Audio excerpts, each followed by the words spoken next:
The bathroom door clicked shut behind them, the sounds of the holiday party suddenly muffled. Mark's heart hammered against his ribs as CEO Catherine Reynolds, the woman who controlled the fate of over 500 employees, locked eyes with him. "This stays between us," she whispered, her expression unreadable in the dim light. What happened next would change everything for this struggling single father of two. If you're enjoying this story, please hit that like button and subscribe to the channel for more emotional real-life stories that will touch your heart. Your support means everything to us. 3 months earlier, Mark Davidson stared at the eviction notice with trembling hands. The bold red letters blurred as tears threatened to spill. 30 days. That's all the time he had left before he and his children, Emma, 8, and Liam, 5, would be homeless. "Daddy, is everything okay?" Emma's small voice came from the doorway of their modest apartment kitchen. Mark quickly folded the notice and forced a smile. "Everything's fine, sweetheart. Just some boring grown-up mail." He tucked the paper into his pocket and knelt down to her level. "How about we make some mac and cheese for dinner?" Emma's face lit up, momentarily distracting Mark from the crushing weight of his reality. Since losing his wife to cancer 2 years ago, he'd been barely keeping their heads above water. The medical bills had drained their savings, and his previous employer had downsized shortly after Sarah's funeral, as if the universe hadn't taken enough from them already. His new job at Horizon Technologies paid less than his previous position, but it was all he could find after months of searching. The health insurance was decent, which was crucial for Emma's asthma medication, but the salary barely covered their basic expenses. Now, with rent increasing for the 3rd time this year, the fragile balance he'd maintained was finally collapsing. That night, after tucking the children into bed, Mark sat at the kitchen table with his laptop, desperately searching for affordable housing options. Nothing. Not a single place within his budget that was close enough to the children's school and his workplace. The thought of uprooting them again, especially after everything they'd been through, made his stomach twist with anxiety. He closed his laptop and buried his face in his hands. Sarah would have known what to do. She always had a plan, always found a way through impossible situations. Without her, he felt like he was constantly drowning, grasping for air that never seemed to come. His phone buzzed with a calendar notification: Horizon holiday party, mandatory attendance. Mark groaned. The last thing he wanted was to spend money on a babysitter for a corporate event where he'd have to pretend everything was fine. But the email from HR had emphasized that all employees were expected to attend, and Mark couldn't risk giving his supervisors any reason to question his commitment. The following week at work, Mark kept his head down, focusing on his tasks in the IT department. He'd been at Horizon for only 6 months and still felt like an outsider among colleagues who had worked together for years. "Davidson, got a minute?" His supervisor, Greg, appeared at his cubicle. Mark's stomach dropped. Had they discovered he'd been using the office computer to search for housing during lunch breaks? "Of course," he replied, trying to keep his voice steady. Greg led him to a small conference room. "I wanted to talk to you about the Reynolds account." Relief washed over Mark. This was just about work. The client reported some issues with the security protocols we implemented last month. Ms. Reynolds, specifically requested that you take point on resolving this. Mark blinked in surprise. "The CEO asked for me? By name?" Greg nodded, looking equally puzzled. "Apparently, she was impressed by your work on the initial setup. This is a big opportunity, Mark. The Reynolds account is our largest client. If you can fix this quickly, it could mean good things for your future here." For the first time in weeks, a flicker of hope ignited in Mark's chest. Maybe, just maybe, this could lead to the promotion or raise he desperately needed. Over the next 2 weeks, Mark poured every ounce of energy into the Reynolds account. He stayed late after putting the kids to bed, logging in remotely to troubleshoot issues and implement solutions. The babysitter costs were adding up, but he convinced himself it was an investment in their future. His dedication paid off when the client reported that all systems were functioning perfectly. Greg was impressed, and word of Mark's success traveled through the department. For once, colleagues were learning his name and acknowledging him in the hallways. The day before the holiday party, Mark received an email from Catherine Reynolds' assistant, requesting his presence at a meeting the following week to discuss future security initiatives. His heart raced as he read the message. This could be it, the opportunity that would save them from eviction. That evening, as he helped Emma with her homework, his phone rang with an unknown number. "Hello, is this Mark Davidson?" a woman's voice asked. "Yes, this is he. Mr. Davidson, this is Elaine from Bright Future Daycare.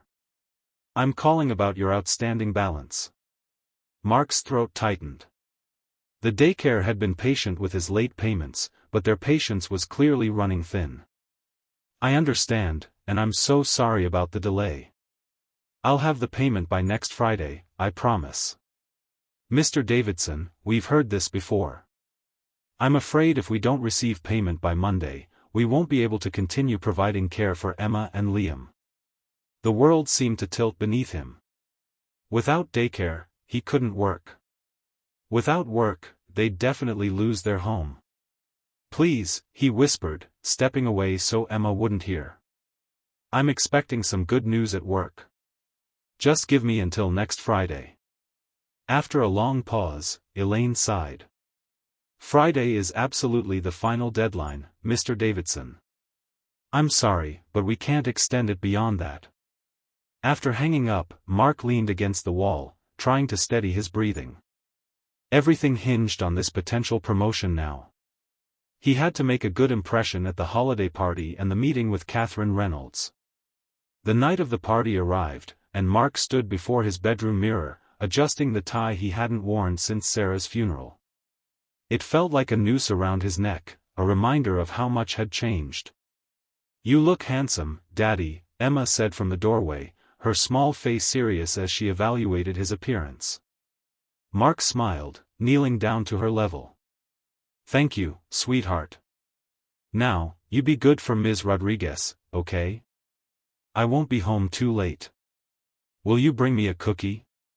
Liam appeared behind his sister, already in his dinosaur pajamas. "If they have any, buddy, I promise." Mark hugged them both tightly, inhaling the scent of Liam's baby shampoo and the strawberry Det Angler Emma insisted on using. Ms. Rodriguez, their elderly neighbor who occasionally watched the children, shooed him toward the door. "Don't worry about them. Go make a good impression." The party was being held at an upscale hotel downtown, a venue Mark could never afford to visit under normal circumstances. He parked his aging sedan several blocks away, embarrassed to have the valet see it among the luxury vehicles of his colleagues. Inside, the ballroom glittered with holiday decorations. A massive Christmas tree dominated one corner, while waiters circulated with trays of champagne and hors d'oeuvres. Mark accepted a glass but resolved to nurse it slowly. He needed a clear head tonight. "Mark. You made it." Greg approached, already slightly flushed from alcohol. "Come meet some people from the executive floor." For the next hour, Mark shook hands and engaged in small talk, trying to appear confident and professional despite the constant anxiety gnawing at his insides.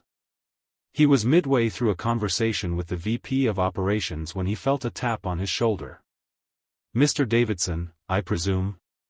He turned to find himself face to face with Catherine Reynolds. In person, the CEO was more intimidating than her photograph suggested, tall, impeccably dressed in a tailored black suit, with sharp eyes that seemed to evaluate everything they saw. "Ms. Reynolds, it's an honor to meet you." Mark extended his hand, praying she wouldn't notice how clammy it was. "The honor is mine. Your work on our security system was exceptional." Her handshake was firm, her smile professional but warm. "I'd like to discuss it further, if you have a moment." "Of course," Mark replied, heart racing. Catherine led him away from the crowd, toward a quieter area of the venue. "It's too loud in here for a proper conversation," she explained, guiding him down a hallway. To Mark's surprise, she stopped outside the men's restroom. This might seem odd, but it's the only place we won't be interrupted by board members or shareholders wanting my attention. Without waiting for his response, she pushed open the door and gestured for him to follow. The bathroom was empty and surprisingly luxurious, with marble countertops and soft lighting. Catherine checked that all stalls were vacant before turning to face him. "This stays between us," she whispered, her expression suddenly serious. Mark's mind raced with possibilities, none of them good.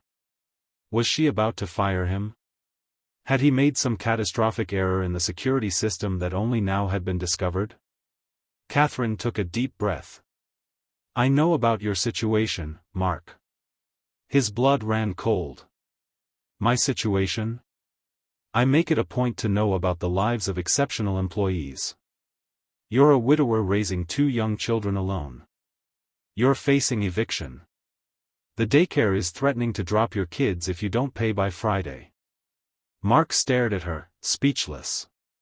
How could she possibly know all this? "I'm not stalking you," she added quickly, seeing his expression. "But when I see talent, I investigate. Your background check revealed the death certificate for your wife. Your manager mentioned your children. And the rest." She shrugged. "Let's just say I have resources. Why are you telling me this?" Mark finally managed to ask, his voice barely audible. Catherine's professional demeanor softened slightly. "Because I was you, 20 years ago. Single parent, struggling to make ends meet, one crisis away from disaster. The difference was, someone saw my potential and gave me a chance." She reached into her jacket and pulled out an envelope. "I'd like to do the same for you." With trembling hands, Mark accepted the envelope and opened it. Inside was a letter offering him a position as head of cybersecurity operations, a role 3 levels above his current one, with a salary that made his eyes widen. This can't be real," he whispered. "It's very real. The position opens in January. The board approved it last week, but they don't know I've already selected you. That's why this conversation needs to stay between us until the official announcement." Mark looked up from the letter, tears threatening to spill. "Why me? There must be dozens of more qualified candidates." Catherine's expression grew distant, as if seeing something from long ago. "When I reviewed your work, I saw something beyond technical skill. I saw someone who approaches problems with both intelligence and heart. Someone who considers the human impact of technological decisions." She paused. "That's rare, Mark. And it's exactly what Horizon needs right now." "I don't know what to say." "Say yes." Catherine smiled. "And there's more. The envelope also contains an advance on your first month's salary. Enough to cover your rent and the daycare bill, with some left over for Christmas presents for those children of yours." The dam broke, and tears slid down Mark's cheeks. He quickly wiped them away, embarrassed. "I'm sorry, I never apologize for caring deeply about your family," Catherine interrupted gently. "Now, we should return to the party separately.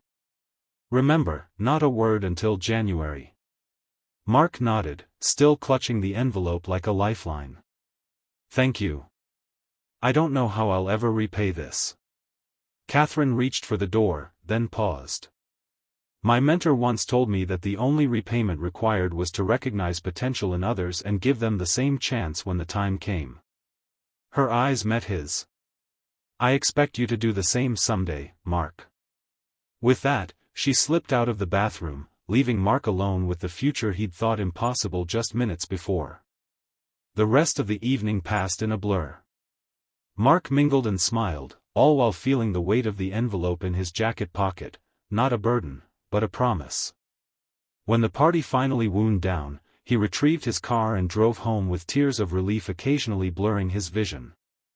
Ms. Rodriguez was dozing on the couch when he entered the apartment. She startled awake, smiling when she saw him. "How was the party?" "Life-changing," he replied honestly, helping her gather her things. After she left, Mark couldn't resist peeking into the children's bedroom. Emma and Liam were fast asleep, their faces peaceful in the glow of the night light. For the first time since Sarah's death, Mark felt like he could breathe fully. They would be okay. They would keep their home, their school, their daycare. They would have a Christmas with presents under the tree. In the kitchen, Mark carefully removed the eviction notice from the refrigerator where it had been hidden behind a drawing of Liam's. He tore it into tiny pieces, watching them fall into the trash can like confetti. Then he sat at the table and opened the envelope again, reading the letter one more time to convince himself it wasn't a dream. The check was there too, exactly as Catherine had promised. Enough to solve their immediate problems and give them breathing room until his new position began. Mark thought about Catherine's words in the bathroom. 20 years ago, she had been where he was now. It seemed impossible to imagine the powerful, confident CEO as a struggling single parent, yet that shared experience had created a connection that transcended professional boundaries. He made a silent promise, to his children, to Catherine, and to himself, that he would work tirelessly to deserve this chance. And someday, when he was in a position to help someone else facing impossible odds, he would remember this night and pay it forward. Christmas morning arrived with a fresh dusting of snow outside their apartment windows. Mark had been up since dawn, arranging presents under the small artificial tree he'd purchased years ago with Sarah. This year, instead of the meager offerings of previous holidays, there were actual gifts, not extravagant, but thoughtful items he knew would bring joy to his children. For Emma, a set of art supplies she'd been eyeing in the store window for months, along with a beginner's astronomy book to nurture her growing fascination with the night sky. For Liam, a dinosaur construction set and the light-up sneakers his friends at school all seemed to have. Mark had even wrapped small gifts from Santa, maintaining the magic for at least one more year. When the children finally burst from their bedroom, their faces illuminated with wonder, Mark felt a happiness so intense it was almost painful. This was what Catherine's kindness had given him, not just financial security, but the ability to be the father he wanted to be. "Daddy, look! Santa came!" Liam exclaimed, diving toward the presents. Emma, slightly more perceptive at 8, gave Mark a knowing smile before joining her brother. She was at the age where doubts about Santa were beginning to form, but she protected her little brother's innocence fiercely. As they tore through wrapping paper with unbridled enthusiasm, Mark's phone buzzed with a text message. It was from Catherine. "Merry Christmas to you and your little ones. Enjoy this day, you've earned it." Mark smiled, typing back a quick thank you before returning his full attention to his children. This moment, their joy, their security, was the greatest gift he could have received. Later that afternoon, after a simple but special Christmas dinner, Mark sat on the couch with Emma and Liam on either side of him. They were watching a holiday movie, both children drowsy from excitement and too many cookies. "Daddy," Emma said quietly, "is everything really okay now? You seem happier." Mark pulled her closer, kissing the top of her head. "Yes, sweetheart. Everything is really okay. I got a special new job at work, and things are going to be easier for us now." "Because of the bathroom lady?" Liam asked innocently. Mark nearly choked. "What bathroom lady?" "I heard you telling Ms. Rodriguez about a lady who talked to you in the bathroom and changed everything," Liam explained, his eyes still fixed on the TV screen. Mark made a mental note to be more careful about his conversations around little ears with big imaginations. "Yes, buddy. Because of her. She's a very kind person who is helping us." "Like an angel?" Liam suggested. Mark smiled, thinking of Catherine's formidable presence and sharp business acumen. She was hardly the soft, ethereal being that Liam was imagining, but in her own way, she had been their guardian angel. "Something like that," he agreed. "Now, who wants hot chocolate?" Both children cheered, the conversation forgotten in the promise of marshmallows and whipped cream. But as Mark headed to the kitchen, he carried the weight of their exchange with him. His children had been more aware of their precarious situation than he'd realized. They had sensed his fear, his uncertainty, even as he'd tried to shield them from it. Never. Direct chat. Claude, 3-7, Sonnet, 202502219. Claude, 3-7, Sonnet, 202502219.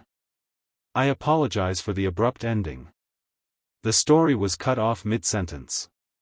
Here's the completion of that paragraph and a proper ending. Never again, he promised himself. From now on, they would have stability, security, and a father who wasn't constantly consumed by financial anxiety. 6 months later, Mark stood in the doorway of their new home, watching Emma and Liam explore the backyard with unbridled joy. The modest 3-bedroom house wasn't luxurious, but it was theirs, or would be, after 30 years of mortgage payments. More importantly, it was stable, safe, and within walking distance of an excellent school. His phone buzzed with a text message from Catherine. Board meeting went well. Your security proposal was approved unanimously. Dinner next week to celebrate? Over the months since his promotion, Catherine had become not just a mentor but a friend. She understood the challenges of balancing single parenthood with career ambitions in a way few others could. Absolutely, he texted back. The kids want to show you their new treehouse. Emma ran up to him, her cheeks flushed with excitement. Daddy, can we get a dog now that we have a yard? Please. Mark laughed, lifting her into his arms. We'll see, sweetheart. One step at a time. As the summer sun warmed his face, Mark reflected on how quickly life could change, sometimes for the worse, but sometimes, miraculously, for the better. The bathroom conversation that had seemed so strange at the time had been the turning point, the moment when possibility replaced despair. This stays between us, Catherine had whispered that night. But the ripple effects of her kindness would extend far beyond just the two of them, touching the lives of his children and, someday, others who needed the same kind of chance. Mark set Emma down and watched her race back to her brother. For the first time in years, he felt Sarah's presence not as an absence but as a gentle reassurance. She would be proud of them, of how they had survived, adapted, and found joy again. And that, perhaps, was the greatest gift of all. If this story touched your heart, please don't forget to like this video and subscribe to our channel for more inspiring content. Remember that sometimes help comes from unexpected places, and a single act of kindness can change the trajectory of someone's entire life. Share this video with someone who might need a reminder that even in our darkest moments, hope can find us, sometimes in the most unlikely places, like a bathroom conversation at a company holiday party.